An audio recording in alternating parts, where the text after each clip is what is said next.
Cet enfant découvre la justice. Pour lui, de haut, elle est austère, elle est mystérieuse. Sait-il au moins qu'il y a 15 ans, un jour de septembre, un jour de rentrée scolaire, un président et un garde des Sceaux ont plaidé pour l'abolition de la peine de mort.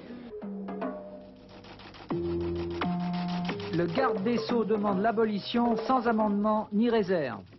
J'ai l'honneur, au nom du gouvernement de la République, de demander à l'Assemblée nationale l'abolition de la peine de mort en France. Au début des années 80, Claude Jorda, magistrat du parquet, était à la chancellerie. Pour lui, les années Mitterrand, ce sont aussi les années Badinter. C'était un foisonnement, une ouverture, une densité de réflexion. C'est vrai autour d'un homme proté, d'un homme clé, mais que M. Mitterrand a choisi, qui a été l'homme clé de la justice, au moins pendant le premier septennat, c'est-à-dire Robert Badinter. Un couple Mitterrand-Badinter qui scellera la disparition des tribunaux d'exception, abrogera la loi sécurité et liberté d'Alain Peyrefitte et la loi anticasseur de Michel Poniatowski et relancera la réforme du code pénal. Mais magistrats et avocats attendront le président sur l'indépendance des juges.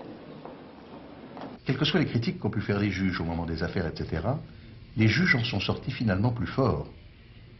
Les juges en sont sortis plus indépendants sans doute qu'ils ne l'étaient en 1981. Et là, je suis bien obligé de constater, tout le monde est obligé de constater, que ça, c'est peut-être ça qui a été la volonté profonde du président, même si ça s'est fait un peu contre lui. Lors du premier septennat, Myriam Ezrati était directrice de l'administration pénitentiaire. Pour elle, l'arrivée de François Mitterrand, c'est avant tout un dépoussiérage de l'institution, une tentative de rendre la justice plus proche de la société. C'est une politique d'ouverture, de dire que la justice, c'est pas seulement l'affaire des juges, l'affaire des services spécialisés, que ça concerne la société. François Mitterrand aurait pu rester avocat, mais il s'est tourné vers la politique, restant ainsi un homme de droit et un homme de loi.